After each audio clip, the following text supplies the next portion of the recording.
Be on record. There we go.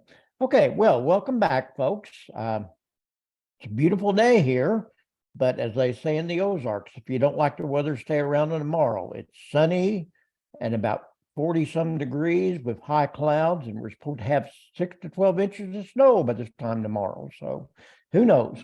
Well, welcome back. We are in the study of the Ozarks, and today we're going to kind of do a little bit different today and next week. We've been talking basically about historical events, and the last several weeks we've been talking about the economic anchors that kind of propelled the Ozarks into the national scene between the 1870s and the 1920s or so.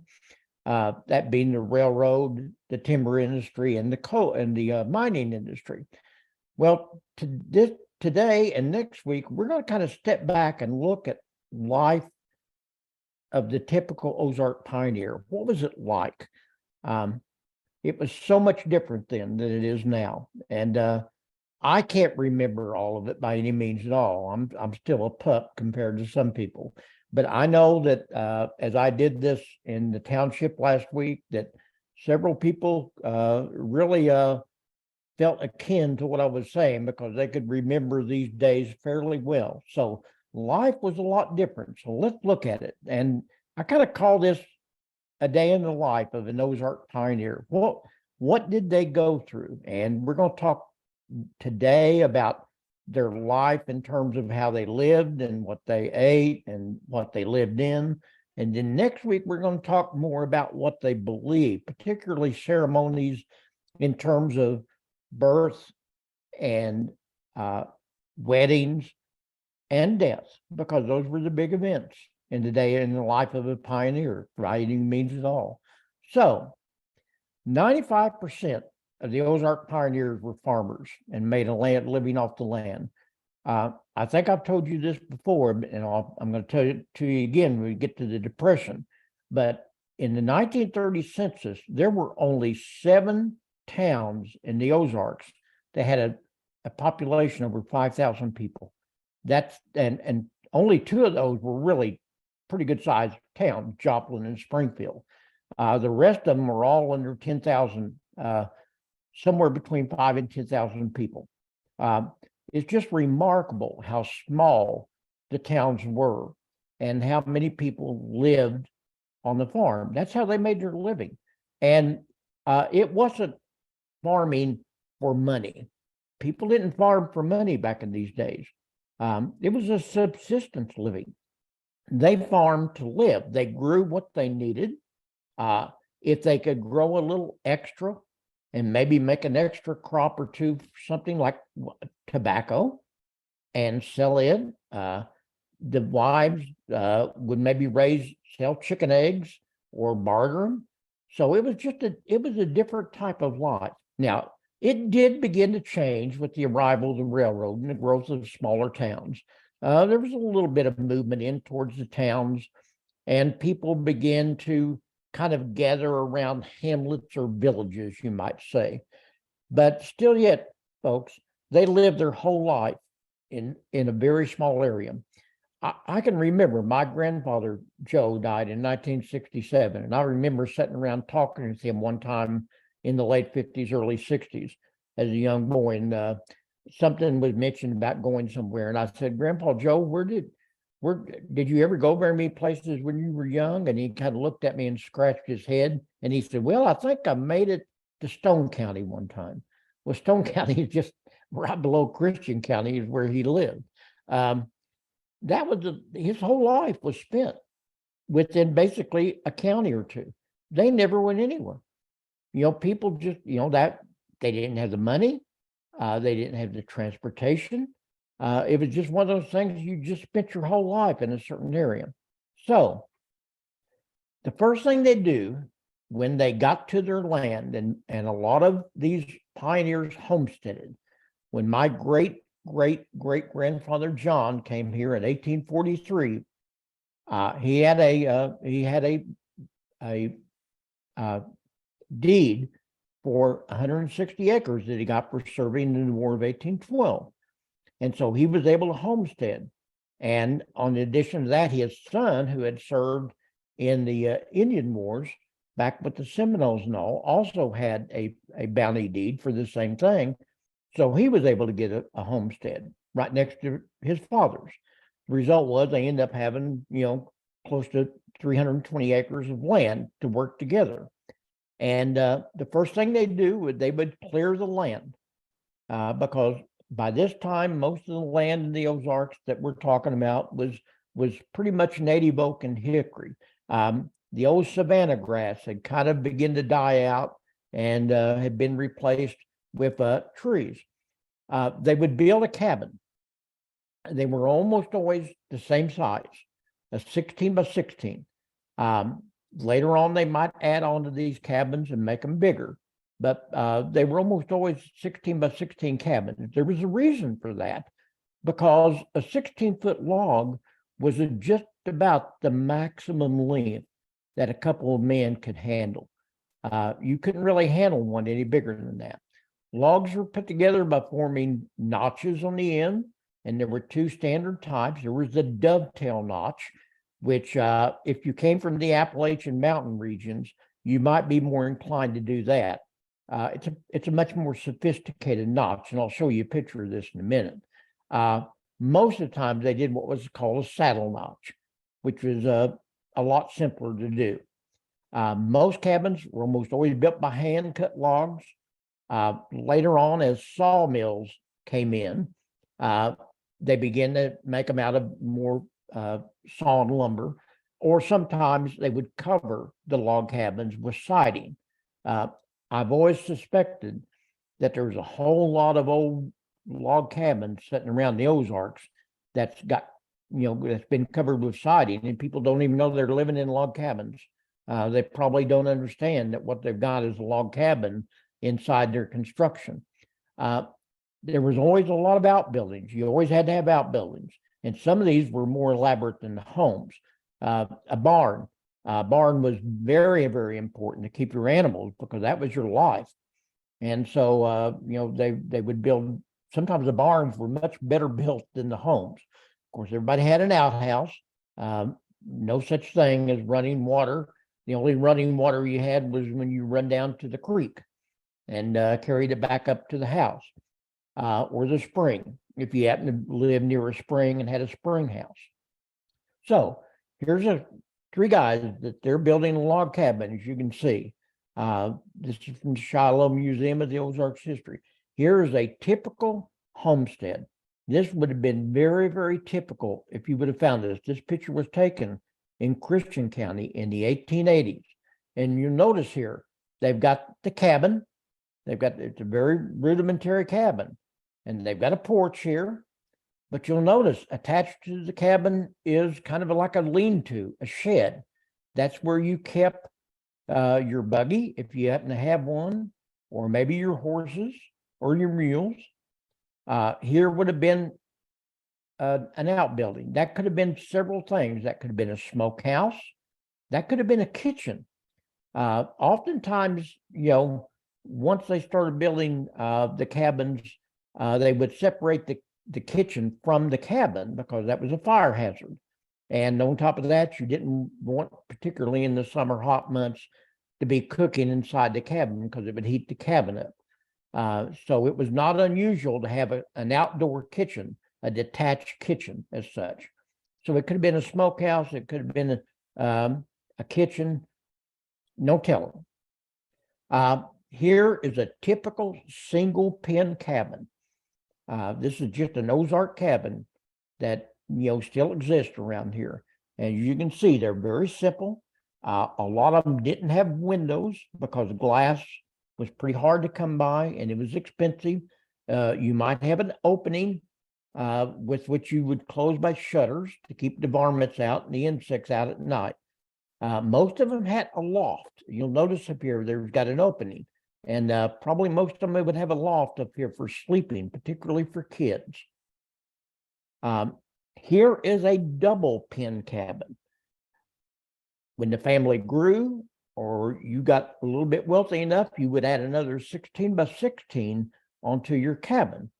So instead of having a 16 by 16 cabin, you would have a 16 by 32 cabin. And you can tell, obviously, this is just a cabin that started off as a small 16 by 16, and they've added another branch. Well, actually, it looks like this is the older part, and this is the newer part, because here's a fireplace, it looks like over here. So, and on top of that, you can see the roof is already starting to kind of bow in. These are the two top notches. These were the saddle notches down here, very simple to make. It didn't take a whole lot of skill. This was the dovetail. You had to be a fairly good cabin maker to make a dovetail notch because it required some angles. And no offense to our ancestors, but you know, angles probably didn't mean much to them. This is the kind of implements that they would have used. When I was still living in my last place, I kind of envisioned myself sometimes as a woodworker. And I had a nice little shop out in the backyard that I had built. And as I got into this, I thought, you know, it'd be kind of neat to hang old tools on the side of the building. To just, you know, that's me. I'm an old history buff. So I would start collecting old tools. And these are some of the tools. I had every one of these hanging on the side of the building. Not these particular ones, but I had ones just like these. This is a broad axe. That would where you do your rough siding and all. This is a two-man saw, a bow saw. These things were usually around 10 to 12 foot long. This was a two-man saw also, but it was more of a fine saw. This was a draw knife. You didn't have planers. You know, this is what you smooth the edges with. A lot of pioneers didn't use nails because they weren't available. If you happened to be a blacksmith and you had your own little blacksmith shop, which a lot of them did later, they might forge their own nails. For the most part, they pegged them. They pegged the buildings together, and they would use wooden pegs to attach the door frames and all. In order to do that, you had to have a hole. This is what you did. This was the old drill, and you just drilled a hole. And of course, this is for the really fine woodworking, like if you were going to build a table or a cabinet or something like that, you would have to have, you know, a planer like this. So these are the typical kind of tools that these old pioneers used. Typical inside of a cabin. Now this is obviously someone's redone this, and this is a really fine work, but you'll notice all the things hanging on the wall. You know, these were the valuable things, and you would hang them up on the wall. Very simple table with benches. Chairs were hard to make, so a lot of people didn't make chairs. You notice that this one actually has a staircase up to the loft. Most of them didn't have that. Most of them you'd use just a ladder for the kids to climb up to the loft. But if you were really good and really had some money, you might make a staircase as such. Another inside, this was probably over in the other corner where the people slept. And you can see, again, very simple, very rudimentary. You'll notice that the quilts, and up on here, you might have calendars or pictures. Remember, life was pretty drab for these pioneers, and the only color they had in their life was probably the color they got from making quilts or hanging calendars or reprints up on the wall. So this was what they did. This had been an early kitchen. Now, this would have been a kitchen that you probably would have seen inside of a cabin. Most of the people that built their cabins built a fireplace, obviously, and that's where they did their first cooking. But as things developed and fires would come, they realized that that was not necessarily a good thing to do. So they would build a detached kitchen. And here's an example of a detached kitchen. And you've got the woman here working around the dry sink. It was called a dry sink because there was no water. You brought the water in, obviously. You've got her table here, and she would have had either a wooden cook stove, or maybe she would have had a fireplace to cook things. But the kitchen would have been detached from the cabin. Another inside view. Here's now, obviously, they've kind of gone up in the world because now they've got, you know, a cabinet here to keep your clothes in are all, you've got a cradle, you've got a washstand here. And they must really been high class, because now you've got your inside little toilet here. And of course your thunder mug would be down here. And that's what you would do your business with. You take it outside and get rid of it, you know. So you didn't that's in case you didn't want to run out to the outhouse in the middle of the 100-degree weather and fight the wasp off, or go out to the outhouse in the -10-degree weather and chunk through the snow. Trust me, folks, I've done both in my life, and it's not fun. It's not one of the things I miss of my childhood. The sawmill. Later on, sawmills came to the Ozarks, particularly as steam came into being. This is obviously a steam-powered sawmill, and they would start cutting lumber into boards. And at that point, you would start actually siding your log cabin and maybe putting boards inside your cabin. That's what I said. There's a lot of cabins that's sitting around the Ozarks that people don't even realize what they're living in, probably. By the way, if you happen to live in the vicinity of Springfield and you're still mobile, every September there is a steam engine show in Republic, which is about 3 miles from where I'm sitting, from Battlefield. And people come from all over the country. I mean, literally all over the country. It's a huge deal. There's thousands of people show up on, I think it's the second or third weekend in September. It's called the Steamorama. And you will see things just like this right here. They will have old sawmills set up and actually sawing lumber. They will have steam engines, farm implements. It's an absolutely fantastic thing to see if you're into that kind of stuff. So I would encourage you, if you're mobile and you happen to live around there in September, come visit the Steamorama. It's really an interesting project. So here's a house, probably a double pen cabin, that they've added an upper story, and they've also added a shed room on the back. Folks, there are thousands of these homes in the Ozarks. I could take you in a car where I'm living and drive 3 minutes and show you houses just like this. They're everywhere. I mean, this is not an uncommon type situation that you'll see on an old farmstead. This is extremely common. And like I said, this is probably a double pen log cabin that's got siding that they've added a second story on for bedrooms, and later on they added the shed room. This would have probably been their kitchen and washroom and stuff like that. So very, very typical as the sawmills came in. Now, like I said, everybody farmed. I mean, that was life. 95% of the people that lived in the Ozarks at the turn of the century were farmers. They would grow things like wheat and corn and sorghum. They would maybe grow some tobacco, to sell or to use.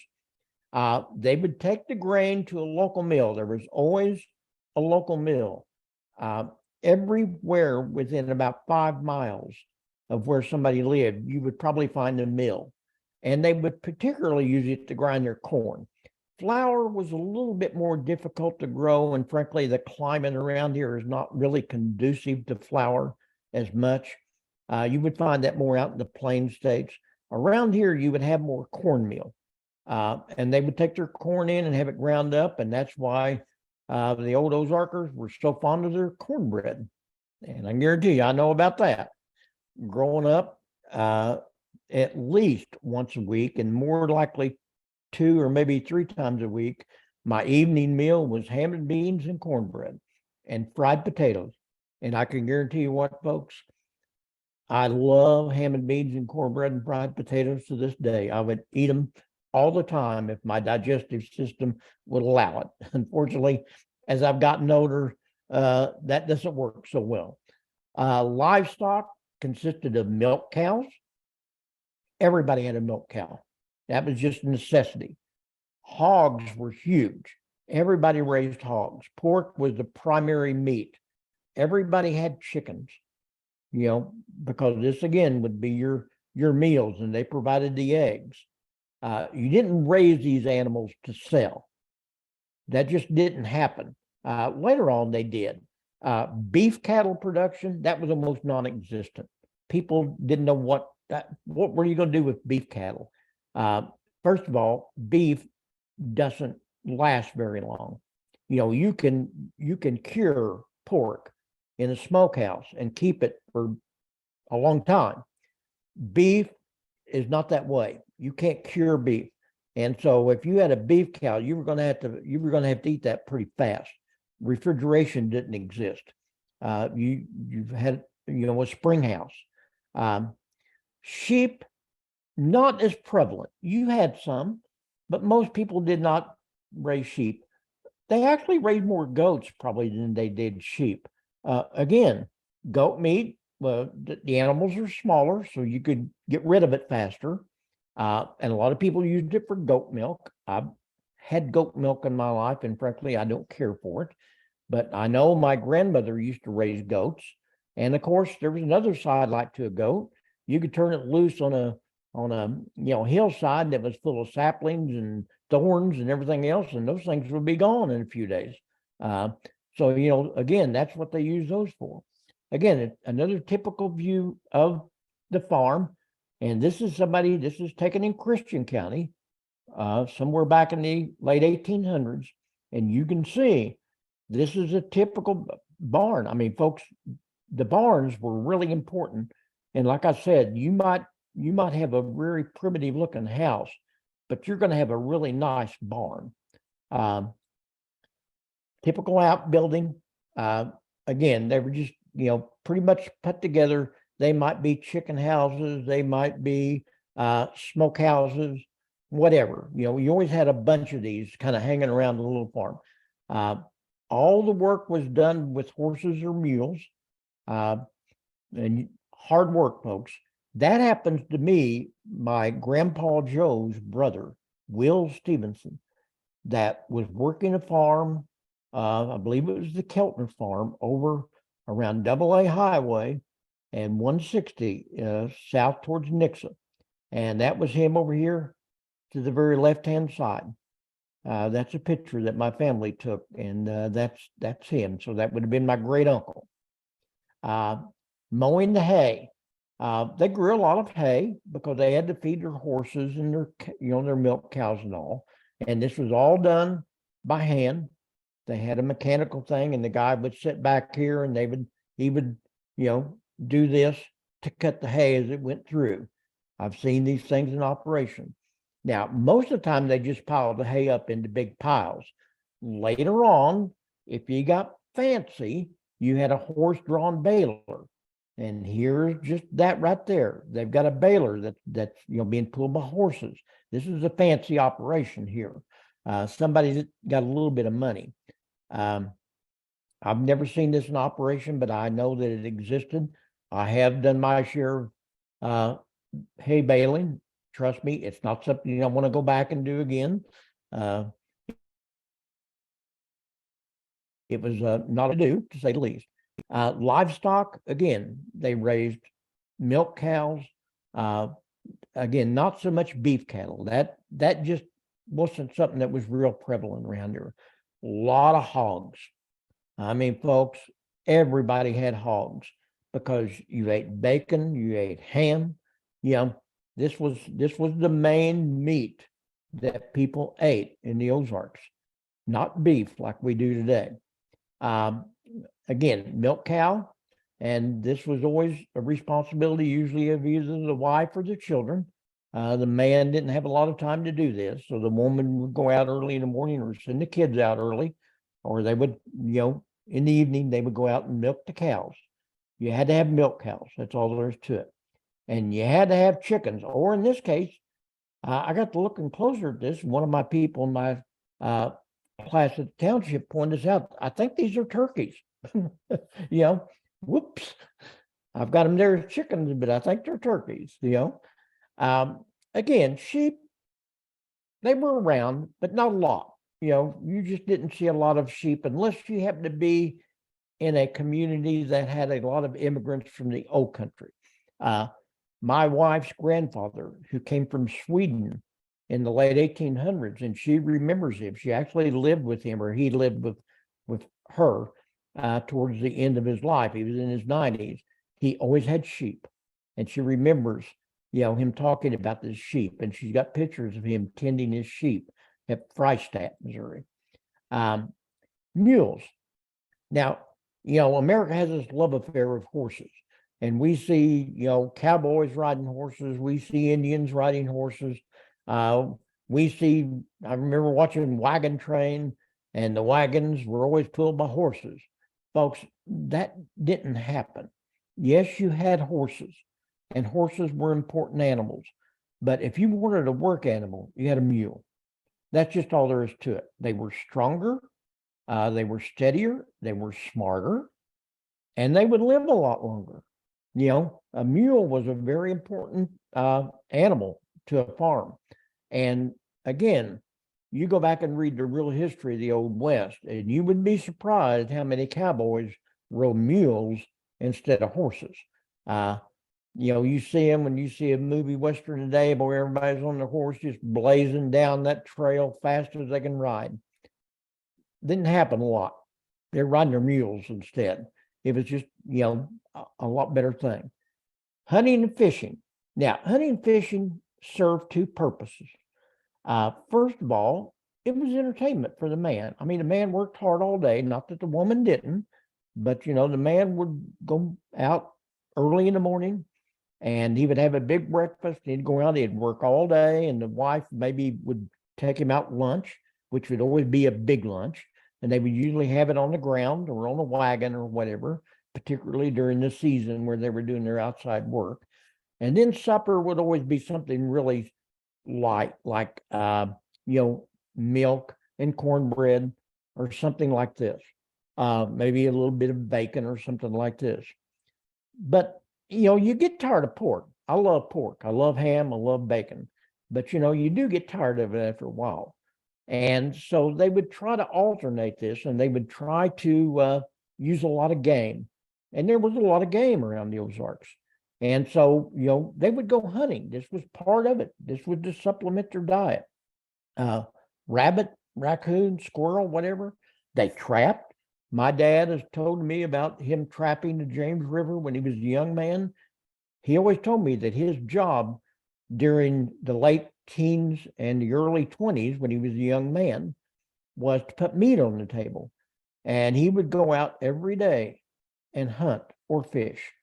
And needless to say, the older he got, the more he loved it. And I can guarantee you what, if my dad's in heaven, and I hope he is, I bet he's got a gun and he's got a fishing pole sitting right beside him. If indeed heaven is like I think it is, where you get to enjoy life, I can guarantee you what, he would rather fish and hunt than do just about anything else in his life. And, that was his job. They called it meat fishing. It was a chore, but it was a form of relaxation. Here's a couple of hunters. They've got their dog, they've got their guns, they got their jug. Not necessarily in that order. Okay. Here's a guy with some traps, getting ready to head out to do some trapping. You can see the traps hanging up in the tree here. Here's some people that's been out meat fishing for the day. Boy, I'll tell you what, mess of fish to fry up that night. And again, that was typical. Notice down here, they've got their jug, they got their bottle.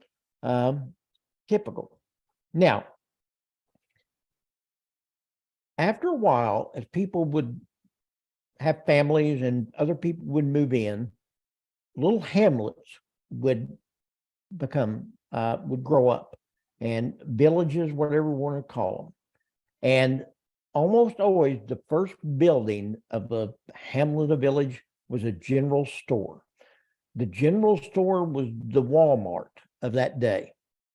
It was the grocery store. It was the feed store. It was the hardware store. It was the millinery store where you bought your cloth, or if you were really had some money, you might made store-bought clothes. My wife, who just like me was raised very poor, remembers going down to the little general store in her little town when they would buy chicken feed. And she said she would always have to go with her mom. And when her mom picked out a sack of chicken feed, it came in material that the sack did that had designs on it. And she said, Janet, pick out your next dress. And after you got home and got the chicken feed out, you would wash it, clean it up, and use it to make a dress. You know, very typical. It was always a post office. And on top of that, it was just kind of a general meeting place. It was just a place where people would gather around and meet. After this, other businesses would grow up around the general store. Now, here's an example of a general store. I know this general store very well. I'll be honest, I don't remember seeing it, although it's still standing when I was a young man, but I remember it and I've read about it. This is the Avon Payne General Store, located on A Highway and about Nicholas Road, north of Nixon, Missouri. This would have been the general store that my grandfather and his family and my dad as a young child would have visited. This was a typical general store. And you can see people come in, and again, you would find them every 3 to 5 miles. You would have these little hamlets because, folks, that was about the length of travel. If you had to go to the store, you couldn't hitch up your horses or mules and ride for hours. You had to get it done and get back. Typical inside of a general store. This photograph was taken inside the Avon Payne General Store. It was in a National Geographic magazine in the 1950s. I had this magazine forever until we downsized, and when I have no idea, I'll be honest.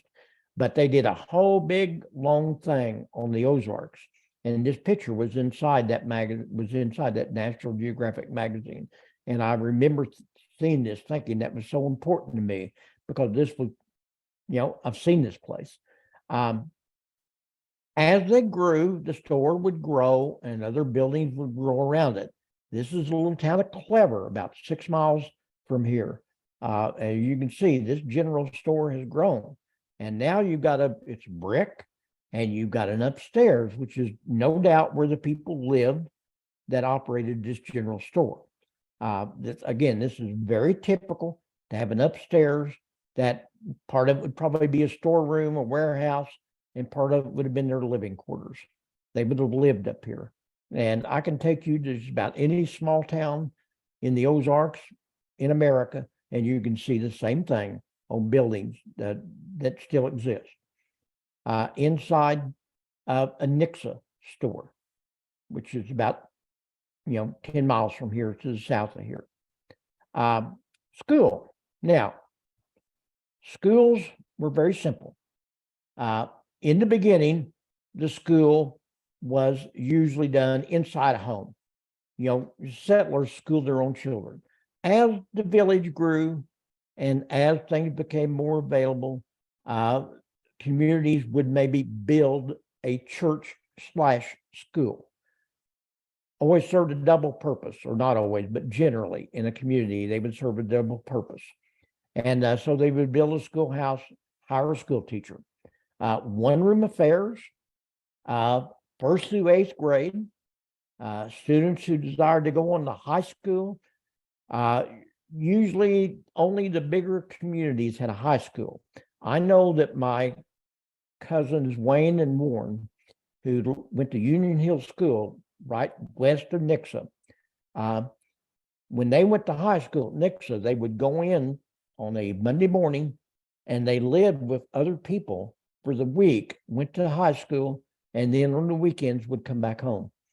Very typical, because again, unless you lived in a fairly large community that had a high school, they didn't exist. You went to school to the 8th grade. Again, here's a typical one-room school. And again, these still exist. Just so happens that the county that I live in, Greene County, has done a wonderful job of recording and preserving a lot of these old one-room schools, and they've got a map that shows you where all of them still exist, and some are now privately owned. Some of them have become community centers. Some of them have become churches, whatever. But there's still a bunch of them that's still in existence. Again, typical one-room school. This is the Union Hill School. These are my two cousins who were a lot older than I were. This is Wayne and Warren. And you can see this, they were very, very young, probably, first, second, third graders at the most. And here you'd see them progress up a little bit. Here's the teacher. Look at some of these guys. These guys are men. Some of these guys were probably older than the teachers. I had a lady, when I was doing this at the township last week, she told me that her grandfather, I've never heard this story. It's amazing. Her grandfather, who was in the 8th grade, fell in love with a first grader. I know that sounds crazy. He actually stayed and continued going to school until she got through the 8th grade so they could marry. Unbelievable. I've never heard a story like that. But I guess it happened. Okay. But anyway, this is a typical one-room school, that you would see. Inside the school, I got a feeling there's some of you out there that's probably been through some of this. I got a feeling I've got people that are listening in that this is bringing back a lot of memories about the life they lived. Church, usually the schools served a double purpose. On the weekends, they would serve as a church. Eventually, as the community grew, that they would build their own church. And as different denominations came in, they would do this. Typical church house. This is a church house, log cabin church house that was built. The preachers, they weren't very, most of them were not seminary trained. Most of them were just members of the community that maybe had read the Bible a lot and felt the call. My mom and dad, I've always heard this term. I really don't know what it means. I'll be honest. I've always wondered what it meant. They were called Jake leg preachers. And I'll bet some of you have heard this term. And I don't know why they were called Jake leg preachers, but that's what they were called. And you can see this guy here. He's really preaching the word there. He's preaching the message, such. Very important to a local community was the grist mill. And again, every community usually tried to build a community around a river or a spring. And again, the grist mill was very important because that's where you had your corn meal, your wheat, if you happen to grow that, made into flour. Settlers would sometimes bring their sorghum to have ground. Now, you might say, why would they grow sorghum, folks? That was their sweetener. You didn't go to the store and buy cane sugar. That didn't happen. That was a very, very expensive stuff, just like coffee. A lot of people grew chicory to make their own coffee. Sorghum sweetener was called long sweetener, as opposed to the store-bought cane sugar. So every little settler usually had a little sorghum press, and they would make their own sweetener. This is the Nelson Mill on the James River. This would have been about 3 miles from where my dad was raised up as a young man. And this would have been the mill that his family would have probably taken their cornmeal to and had it ground in the corn to and had it ground in the cornmeal. I don't remember this standing. By the time I was a young man, it was gone. I remember the actual, dam here had been made into a low water bridge. And I've done a lot of fishing right over here from the bank of that low water bridge with my dad. We would go there and he used to fish the James River right here. And, this was, he loved this place because he had memories of the old Nelson Mill that was there. Inside of the mill, these meals were quite elaborate. If you've never been inside an old grist mill, they were pretty complicated and intricate, and required a lot of precision. And you had to be a pretty well-trained person to be a millwright. That was not something just most people could jump in and build a mill and do. You had to have some training there. Again, sorghum press. They would raise this sorghum up. It was just like kind of like a cane, and then you would take it and you would run it through this little press, and you can see the horses here would just rotate around and squeeze the cane through it, and you would get the squeezins out of it, which would be the molasses. Finally, real fast, and then we're going to quit here. Entertainment. Almost all the entertainment of a community was done around the school or the church. Plays, end-of-term programs, whatever, sing-alongs at the church, dinner on the grounds, pie or box suppers. I'll bet you I'm ringing a bell for some of you out there that remember dinners on the ground at your church. County fairs. As the community grew, they would have a county fair where people would gather to trade their crafts or to show off their crafts. Women in particularly would like to take their canning in and take their quilts in. And, it was a big deal, because this was their time to be able to show off their abilities to work. So here's an end of school program. Every little one-room school had one of these, and the community would gather. And the students would give oratories, maybe do a play, maybe have singing. And this is how they graded the teacher.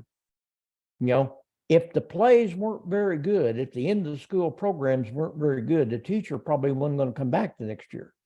If they were good, then the parents would say, well, he must be doing a good job, so we hire him back. A little bit simpler than it is today.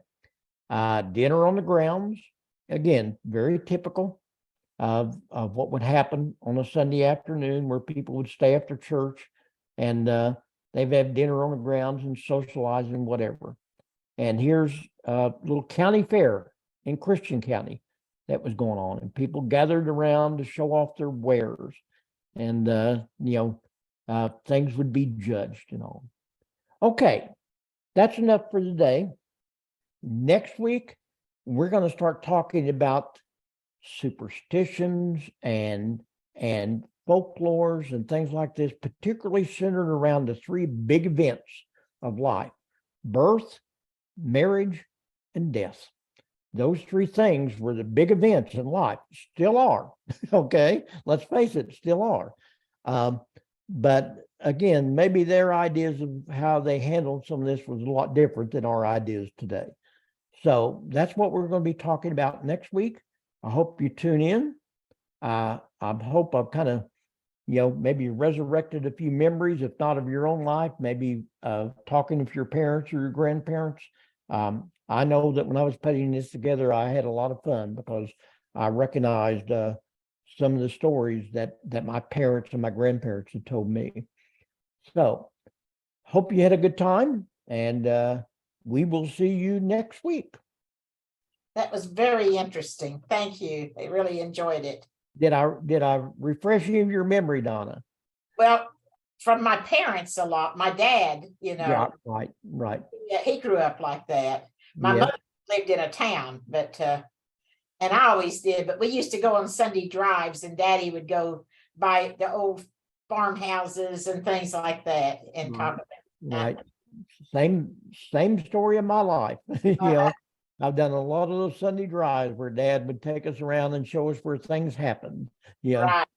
And back then the Illinois River was nice and clean and pristine, we could wade in it and all of that. It's not that way now. I miss that. But anyway, I know what you mean. Okay. We'll see you next week. Yes. Bye-bye. Bye-bye.